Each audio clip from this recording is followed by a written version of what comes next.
Quer assistir a todos os jogos dessa temporada da NBA ao vivo e com a melhor qualidade possível? Então você tem que assinar o League Pass, meu camarada. Tem que assinar. Só no League Pass você tem acesso a todos os jogos ao vivo. E são todos os jogos mesmo. Você assiste o jogo que você quiser. Que demais! E assinando o League Pass, usando o link que eu vou deixar no primeiro comentário fixado aqui do vídeo, você garante 7 dias totalmente gratuitos para testar, não paga nada por 7 dias. E depois do período de teste, caso você queira assinar o plano mensal ou o plano anual, você tem desconto nos dois, mano. Nos dois! É muito. Cala a boca e pega o dinheiro. Então não perde mais tempo, meu camarada. Use o link que eu vou deixar no comentário fixado, se cadastre e garanta já o seu NBA League Pass. Agora, bora pro vídeo e não se esqueça de deixar o like, hein? Importante, deixa o like! Velho, isso aqui foi bizarro, mano. Vamos lá, na temporada 18-19, o Brooklyn Nets conseguiu, depois de muito tempo, voltar para os playoffs da NBA. Aquele time comandado por DeAndre Russell, Jarrett Allen, Caris LeVert, Kenny Atkinson era o treinador e tal, que hoje tá fazendo um trabalho maravilhoso no Cavaliers. Aquele time, mano, foi a grande sensação daquela temporada, né? O Nets foi o queridinho da NBA naquela temporada, porque era um time muito carismático, um time jovem, time que entregava um basquete dinâmico pra caramba, muito ofensivo. Os uniformes do Brooklyn daquela temporada foram alguns dos mais vendidos da NBA, até porque eram uniformes maravilhosos. Eu mesmo tenho uma camisa daquele Brooklyn Nets, incrível. Então, aquela temporada, aquele ano, foi um ano de realmente renascimento do Brooklyn, né? Porque o Brooklyn ficou no limbo da NBA por muito tempo. Vários anos sem escolhas de draft, vários anos sem ser minimamente relevante. E aí, naquela temporada, o Brooklyn voltou. Voltou, em termos de mídia, de marketing, a franquia realmente foi um estouro. A marca Brooklyn Nets ganhou muita força depois daquela temporada. E a expectativa era de que nos próximos anos o Brooklyn só melhorasse, né? Com a base jovem, com o treinador jovem. Pô, a expectativa era do Brooklyn, mano, estourar nos próximos 3, 4 anos. A questão foi que a diretoria do Nets não estava disposta a viver o processo, né? A diretoria queria explodir logo. Queria que o time explodisse o mais rápido possível. E aí, para isso, o time resolveu dar o famoso passo maior do que a perna. O Nets, ao invés de amadurecer o seu elenco jovem, ao invés de aguardar o amadurecimento mesmo ali do time, o Nets decidiu dar um all-in e foi pra cima na off-season e pegou Kyrie Irving e Kevin Durant. Simplesmente 2 dos maiores talentos dessa última geração. E como se não fosse o bastante, futuramente, eles ainda foram atrás do James Harden. Pegaram o James Harden. Porra!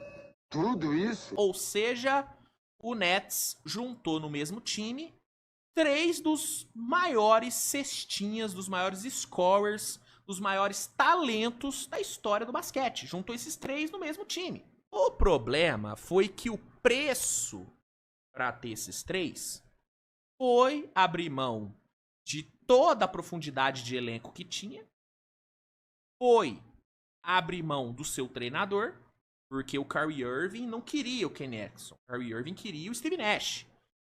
E aí a diretoria, sendo totalmente refém das suas estrelas, fez o que eles queriam, demitiu o Kenny Atkinson e trouxe o Steve Nash, que foi um grande desastre, né? Um grande do incompetente.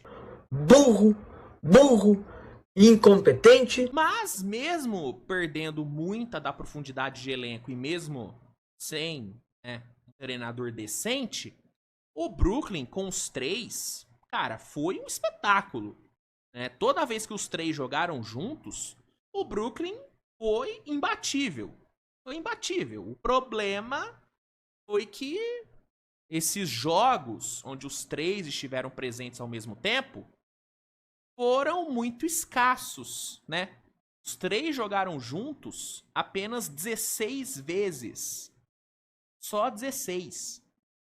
O Curry machucou, o Harden machucou, né?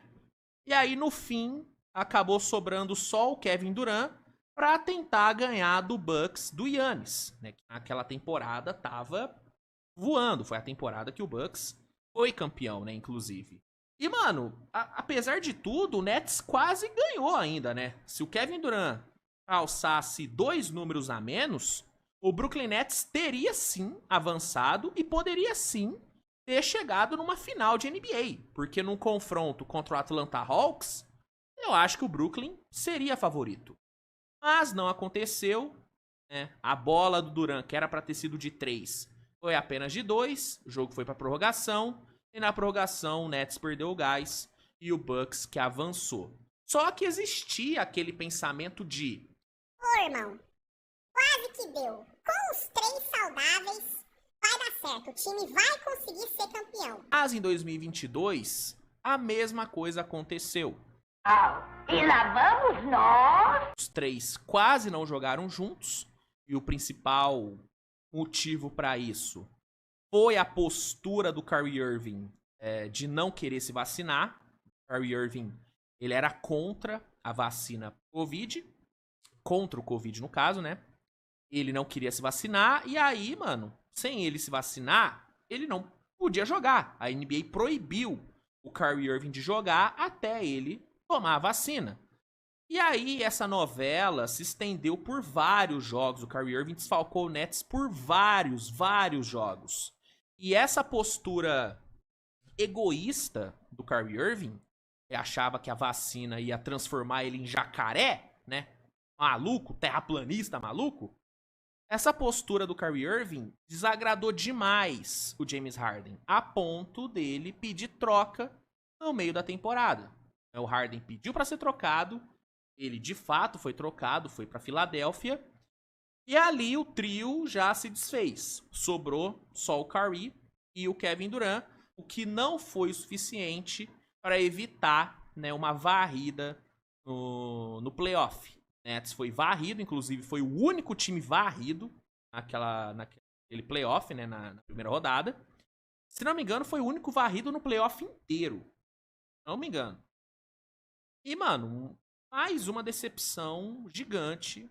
A expectativa era muito alta, né? E a decepção, ela é sempre atrelada à expectativa. E em relação a esse Nets, a expectativa sempre foi a mais alta possível. Pois bem, no ano seguinte, acabou que nem Kyrie e nem Kevin Durant permaneceram na equipe, né? Os dois saíram. Kyrie Irving foi para Dallas, Durant foi para Phoenix. E ali foi o fim desse super time do Nets. E, na minha opinião, foi o maior flop da história da NBA. Time que juntou esses 3 caras, né? E não conseguiu chegar numa final de conferência. E os 3 jogaram menos de 20 jogos juntos. Pra mim não tem como, cara. Pra mim é a maior decepção. Pra mim é o maior fracasso de um super time na história da liga.